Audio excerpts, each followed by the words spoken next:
Hello everyone, welcome back to our channel. তোমরা যারা semester ওয়ানে আছো তোমাদের কিন্তু সেমিস্টার ওয়ানের এক্সাম খুব তাড়াতাড়ি চলে এসেছে প্রায়। তো আজকে আমি তোমাদের সঙ্গে কনস্টিটিউশন ভ্যালু এই সাবজেক্টের কিছু সাজেশন কোয়েশ্চেন নিয়ে আলোচনা করব। তো সবার প্রথমে তোমাদের বলে রাখি, এই কোয়েশ্চেনটার মার্কস থাকে হচ্ছে 50 নাম্বার, মানে 50 নাম্বারের এক্সাম হয়, যেখানে আমাদের দুটো পার্ট থাকে। ফার্স্ট থাকে হচ্ছে মডিউল ওয়ান। মডিউল ওয়ানে আমাদের দুটো কোয়েশ্চেন দেওয়া থাকে, তার মধ্যে যে কোনো একটা আমাদের করতে হয় এবং 25 নাম্বারের। এরপর হচ্ছে আমাদের মডিউল টু থাকে। মডিউল টুতেও হচ্ছে আমাদের দুটো কোয়েশ্চেন দেওয়া থাকে, যে কোনো একটা আমাদের করতে হয় এবং প্রত্যেকটা কোয়েশ্চেন হচ্ছে 25 নাম্বার। মডিউল ওয়ান থেকে 25 নাম্বার, মডিউল টু থেকে 25 নাম্বার, টোটাল হচ্ছে 50 নাম্বার। তো তোমাদের যদি আমি একটু প্রিভিয়াস ইয়ারের কোয়েশ্চেনটা দেখাই, তো এইটা হচ্ছে তোমাদের প্রিভিয়াস ইয়ার কোয়েশ্চেন, মানে হচ্ছে 2024-এর ডে শিফটের এটা কোয়েশ্চেন। তো কি কোয়েশ্চেন দিয়েছো সেটা তোমাদের বলি। তো একের দাগের আমাদের দিয়েছিল মডিউল ওয়ানের মধ্যে, প্রথম দিয়েছিল যে ভারতের সংবিধান প্রস্তাবনায় সমাজতান্ত্রিক, ধর্মনিরপেক্ষতা, গণতন্ত্র, প্রজাতন্ত্রের ধারণা সম্পর্কে একটি নিবন্ধ লেখো। ঠিক আছে, সংবিধানে এই চারটে শব্দের যে ভূমিকা সেটা লিখতে বলেছে। ক্ষয়ের কোয়েশ্চেন দিয়েছিল ভারতীয় সংবিধানের সাংবিধানিক মূল্যবোধ, ন্যায় ও স্বাধীনতা ধারণাকে ব্যাখ্যা করো। মডিউল টু বা মডিউল টু এর মধ্যে আমাদের দুয়ের দাগের ক দিয়েছিল যে ভারতের সংবিধানে মৌলিক দায়িত্বগুলি কোথায় অন্তর্ভুক্ত আছে। ভারতীয় সংবিধানে মৌলিক দায়িত্বগুলি উদ্ভবের প্রেক্ষাপট আলোচনা করো। মৌলিক দায়িত্বের মূল্য ও তাৎপর্য বিশ্লেষণ করো। ওকে, আচ্ছা, ক্ষয়ের কোয়েশ্চেন আছে ভারতের সংবিধানের 51 ধারাটিতে উল্লিখিত বিষয়গুলি নির্দেশ করো। এই ধারণাগুলির আইনি অবস্থান ও সীমাবদ্ধতা আলোচনা করো। ঠিক আছে, তো এটা ছিল আগের বছরের কোয়েশ্চেন। ওকে, এখানে দেখতেই পাচ্ছ তোমরা যে মডিউল ওয়ান থেকে একটা করতে হয়, মডিউল টু থেকে একটা করতে হয়, 25 নাম্বার করে, টোটাল হচ্ছে 50 নাম্বার। ওকে, তো তোমাদের একটা বলে রাখি, যারা শুধুমাত্র হয়তো মানে পাস করতে চাইছো তাদের জন্য এই টিপসটা।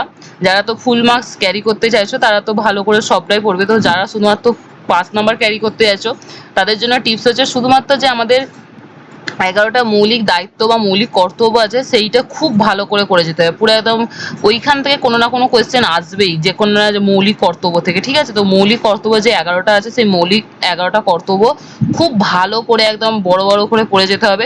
ওইখান থেকে কোনো না কোনো আমরা একটা কমন পেয়ে যাবো মৌলিক কর্তব্যের মধ্যে থেকে। ওকে, তো এরপর চলে আসছে তোমাদের সাজেশন কোয়েশ্চেনগুলো, যেটা হচ্ছে মডিউল ওয়ানের মধ্যে তোমরা যেগুলো করবে সেটা হচ্ছে ফার্স্ট আছে গণপরিষদ কিভাবে ভারতে গঠিত হয়। গণপরিষদের খসড়া কমিটি কি গণপরিষদের খসড়া কমিটির ভূমিকা কি ছিল সংবিধান রচনায়।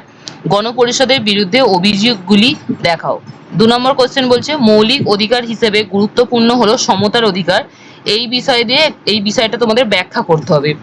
তারপরে হচ্ছে আমাদের 3 নম্বর কোয়েশ্চেন বলছে মৌলিক অধিকার হিসাবে স্বাধীনতার অধিকারের ষষ্ঠ অধিকার ব্যাখ্যা করো।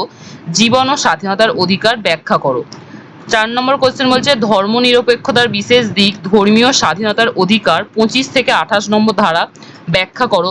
তুমি কি মনে করো ধর্মীয় স্বাধীনতার অধিকার অবাধ? রাষ্ট্র কি কারণে এই অধিকারের সীমাবদ্ধতা আরোপ করতে পারে?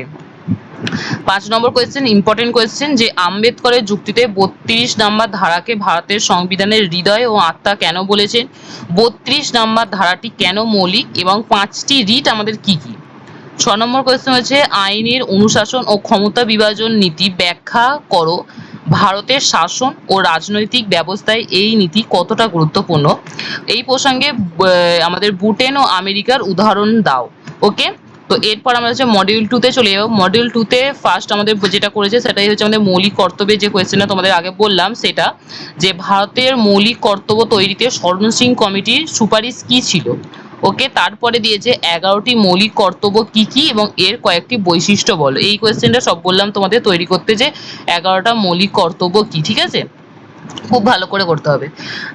2 নম্বর বলছে কোয়েশ্চেন মৌলিক কর্তব্য সম্পর্কে ভেঙ্কটলিয়া কমিশনের সুপারিশ কি।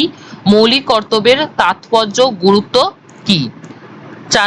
3 নম্বর কোয়েশ্চেন মৌলিক কর্তব্য এর বিরুদ্ধে প্রধান অভিযোগগুলি কি। 6 থেকে 14 বছর বালক বালিকাদের বাধ্যতামূলক ও অবৈতনিক শিক্ষার অধিকার, বক্তব্যটি বিশ্লেষণ করো।